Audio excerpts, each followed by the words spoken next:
أعوذ بالله السميع العليم من الشيطان الرجيم من همزه ونفخه ونفثه بسم الله الرحمن الرحيم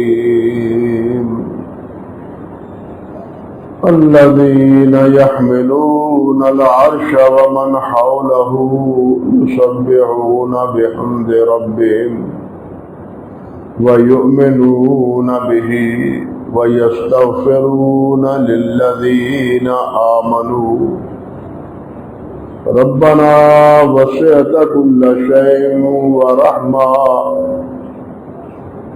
رحمة وعلما فاغفر للذين تابوا واتبعوا سبيلك وقهم عذاب الجحيم ربنا وادخلهم جنات عدن التي وعدتهم ومن صلح من آبائهم وأزواجهم وذرياتهم إنك أنت العزيز الحكيم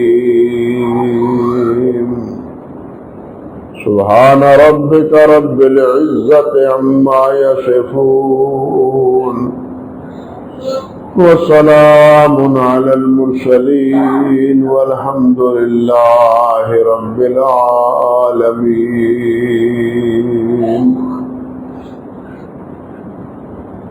محترم و معزز سامعین کرام، عزت مآب میری بہنوں اور بیٹیوں،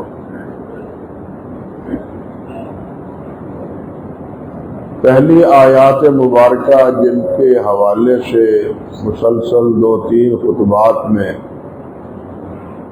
آپ بات سنتے آئے ہیں، ان میں اللہ سبحانہ و تعالی نے ان متمردین کفار مشرکین جو اللہ کے نبی سے مجادلہ کرتے، بحث و تبحیث کرتے، آپ کا مذاق اڑاتے، ان کے لیے اللہ سبحانہ و تعالی نے خبردار انہیں کیا کہ جو کچھ آج تم میرے نبی سے کر رہے ہو یہ کوئی پہلا واقعہ نہیں ہے، اس سے پہلے بھی میں نے جتنے انبیاء بھیجے ہیں ان سب سے ان کی قوموں نے یہی سلوک کیا ہے جو آج تم میرے حبیب سے کر رہے، مگر یاد رکھو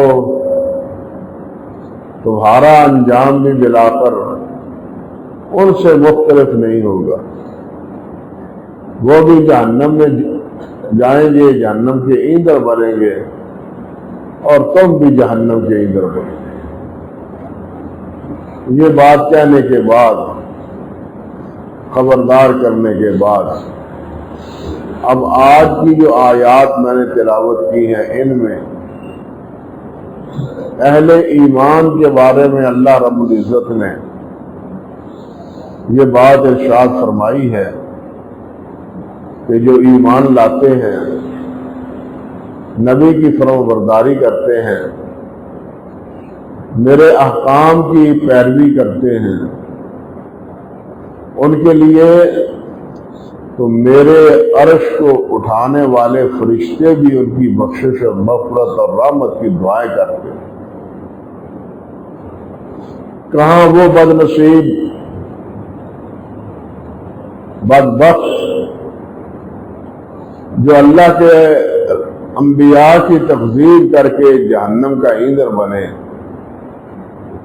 اور کجا یہ خوش نصیب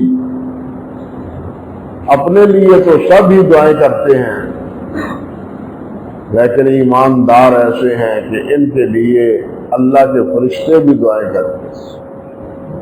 اور اللہ کے فرشتے کون؟ فرمایا الذین یحملون العرش ومن حولہ، وہ فرشتے جنہوں نے اللہ کا عرش اٹھایا ہوا، اور جو فرشتے اس عرش کا طواف کرتے ہیں۔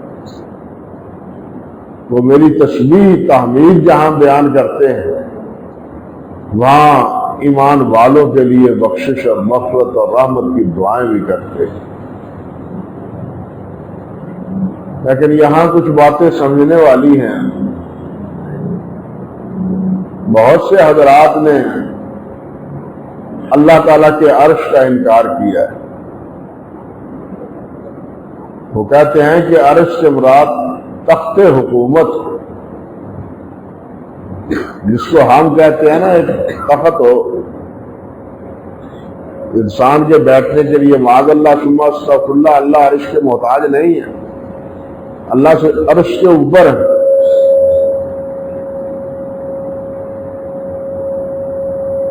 تو جس طرح یہ عرش ہوتا ہے، عرش کے معنی بھی اہل لغت نے یہ کیے ہیں، بہت بڑا، یعنی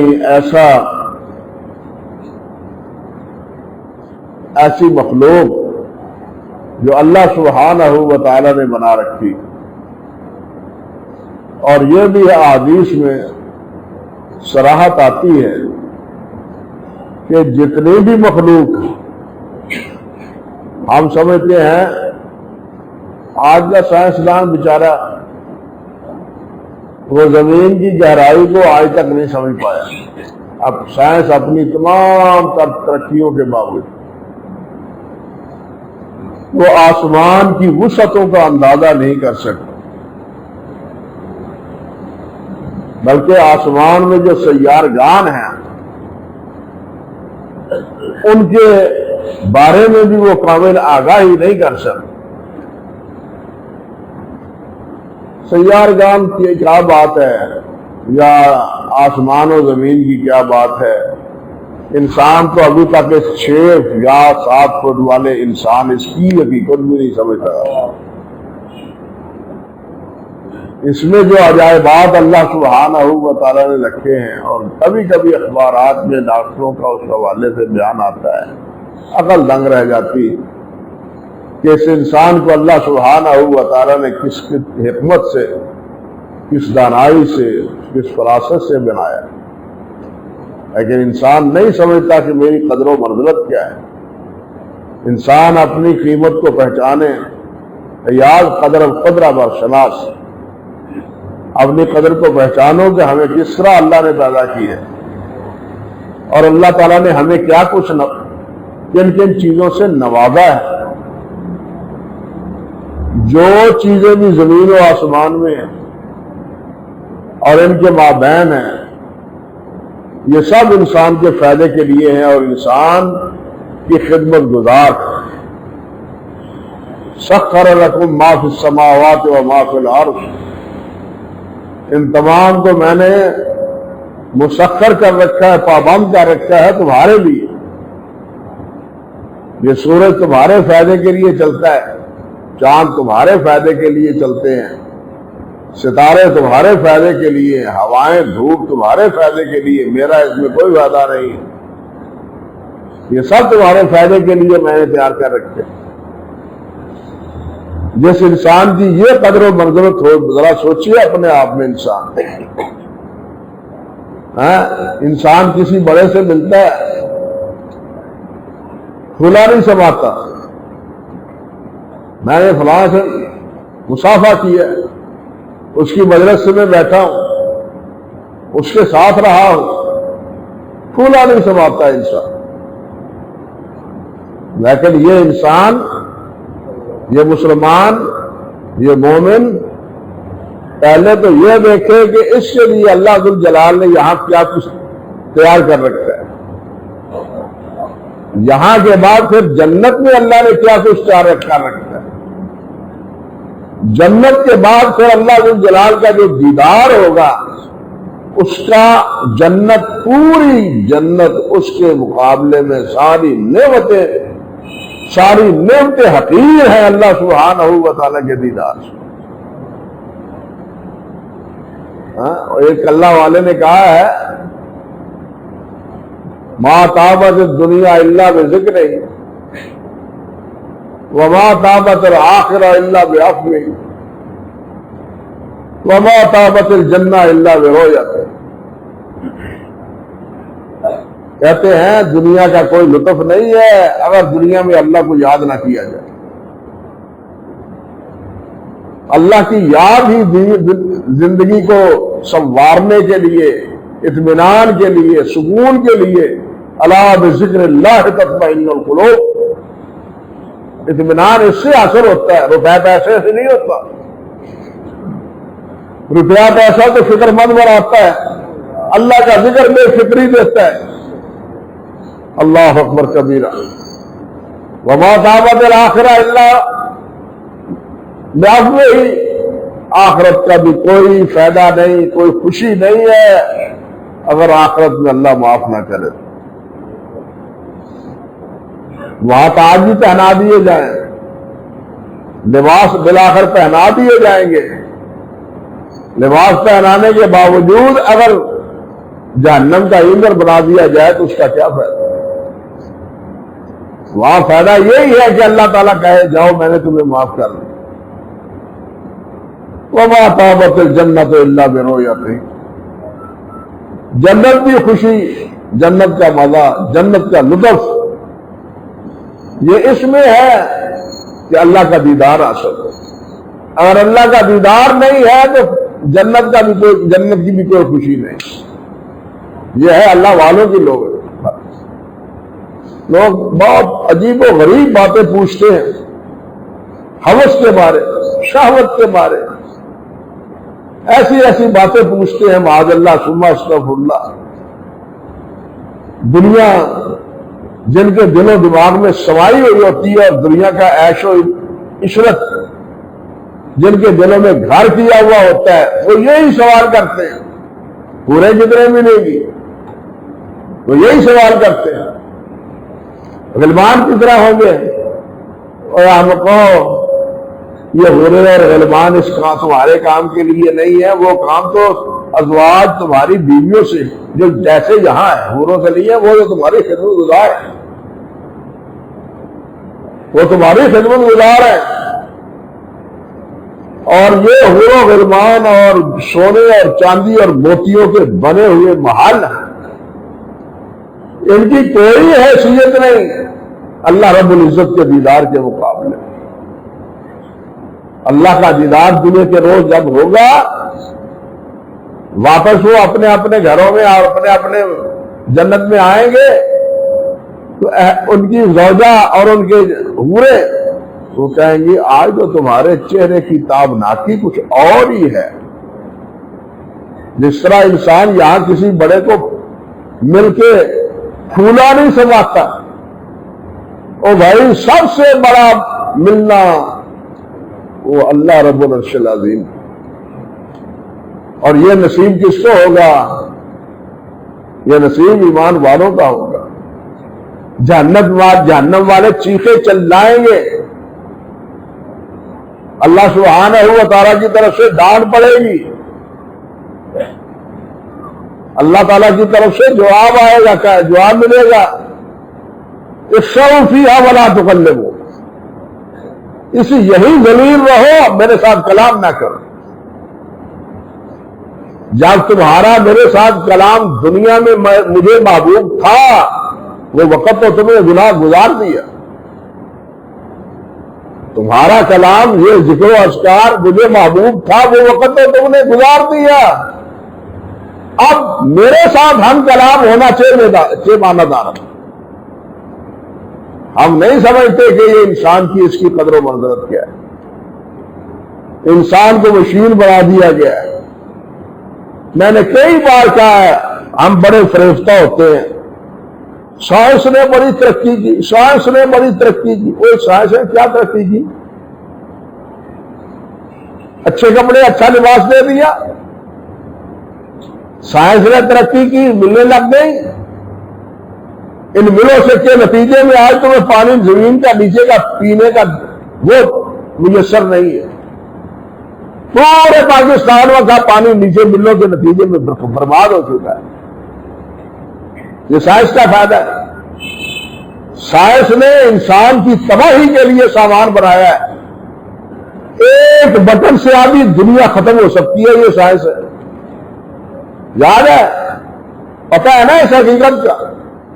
ایک بٹن دبانے سے آدھی دنیا برباد ہو سکتی ہے۔ یہ سائنس نے یہ موبائل آپ کے ہاتھوں میں تھمایا ہے، اس کی بربادیاں اور اس کی تباہیاں، اس کی اڑیانیاں اور اس کی فحاشیاں اور بے حیائیاں وہ آپ دیکھتے ہیں، سنتے بھی ہیں، پڑھتے بھی ہیں۔ یہ سائنس نے دی ہے۔ جب تک کسی چیز کو اللہ اور اللہ کے رسول کے حکم کے مطابق استعمال نہ کریں، اس میں خطرہ ہی خطرہ ہے، نقصان ہی نقصان۔ اس لیے اپنے آپ کو سمجھو بھائیو، اور اللہ کا شکر ادا کرو کہ اللہ تیرا شکر ہے، تو نے ہمیں انسان بنایا ہے۔ اللہ حیوان بنا دیتا ہم کیا کرتے؟ اور وہ کیڑا مکوڑا بنا دیتا ہم کیا کرتے؟ اللہ کا اس پر شکر ادا کیا کرو کہ اللہ آپ نے ہمیں انسان بنایا، اور اللہ ہمیں صحیح معنوں میں انسان بننے کی توفیق دے۔ یہ دعا کیا کرو، یا اللہ ہمیں صحیح معنوں میں انسان بننے کی توفیق دے۔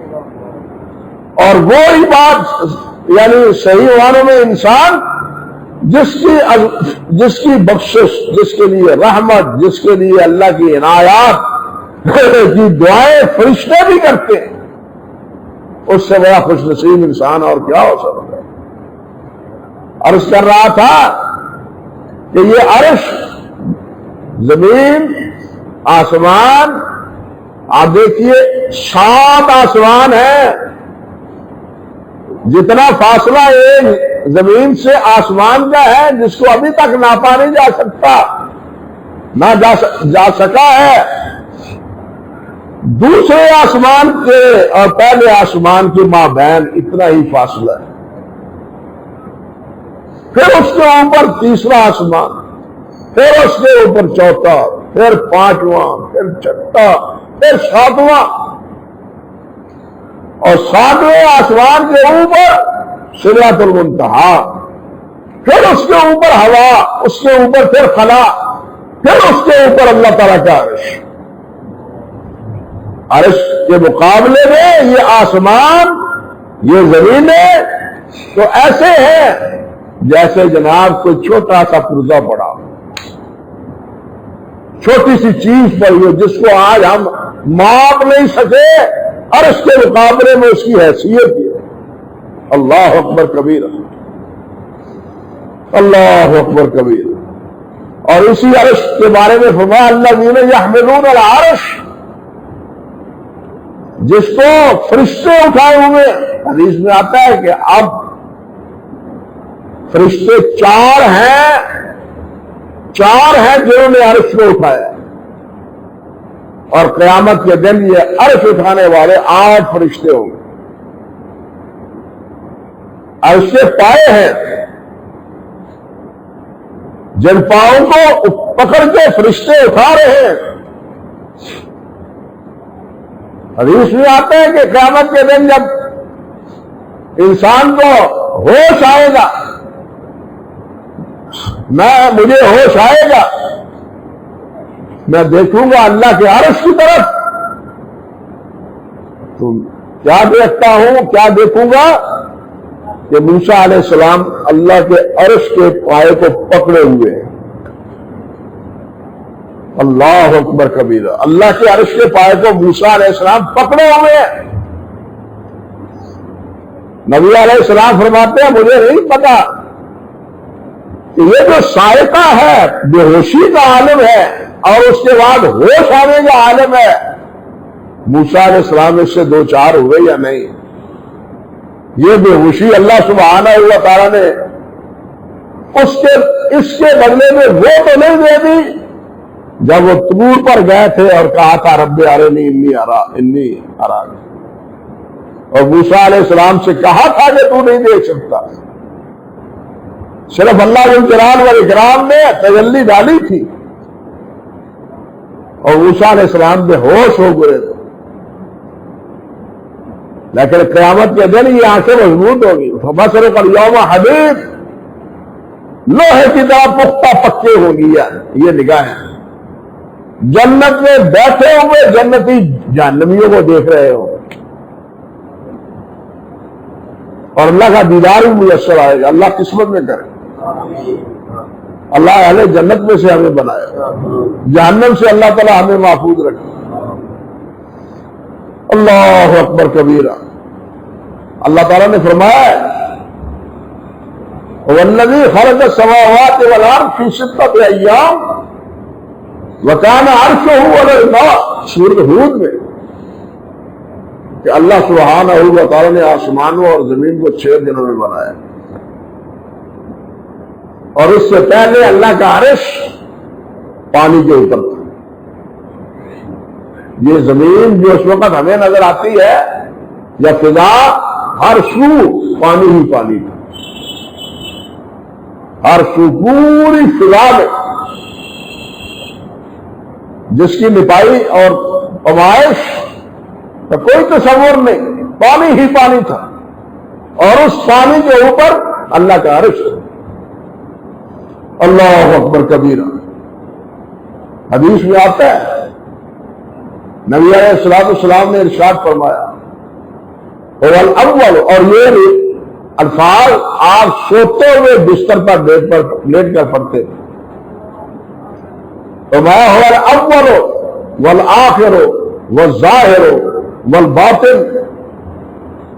یہ قرآن مجید میں بھی اللہ نے یہ بات فرمائی ہے، سورۃ الحدید، اور دعا بھی حضرت ابو ہریرہ فرماتے ہیں کان یامرنا ان اذا اخذنا مسجدنا ان نقول۔ اللہ اکبر، یہ تو اللہ نے فرمایا نا، لیکن نبی علیہ السلام فرماتے ہیں جب سونے لگو تو یہ دعا پڑھا کرو، اللہم رب السماوات ورب الارض ورب العرش العظیم ربنا ورب كل شيء خالق الحب والنبات منزل الكتاب التوراة والانجیل والفرقان اعوذ بک من شر نفسی من شر كل شيء انت آخذ بناصیته اللہم انت الاول فلیس قبلک شیء وانت الظاہر فلیس فوقک شیء وانت الباطن فلیس دونک شیء اقض عنی الدین واغننا من الفقر۔ یہ روایت اللہ اکبر کبیر۔ فرمایا یوں پڑھا کرو اے ہمارے اللہ جو آسمانوں اور زمینوں کا رب ہے، عرش عظیم کا رب ہے، ربنا اے ہمارے رب، ورب کل شیء، بلکہ ہمارے نہیں ہر چیز کا رب تو ہے، تو نے سب کو پالا پوسا ہے۔ فرمایا فالق الحب والنوا، پھاڑنے والا گٹھلی کو اور دانے کو اللہ تو ہے، منزل التوراۃ والانجیل والفرقان، تورات انجیل اور قرآن کو نازل کرنے والا مولا کریم تو ہے، اعوذ بک من شر کل شیء، اے اللہ میں پناہ لیتا ہوں ہر شر سے، ہر کسی چیز کے شر سے، من شر کل شیء، ہر شے کے شر سے، جس شے میں بھی شر ہے، انسان میں شر ہے، بجلی میں شر ہے، اولاد میں شر ہے، حیوانوں میں شر ہے، ڈاکو میں شر ہے، حکومت سے ہٹا کے شر، جہاں بھی شر ہے میرے لیے میں ان سب سے اللہ تیری پناہ لیتا ہوں، ہر قسم کے شرور سے اللہ مجھے محفوظ رکھے۔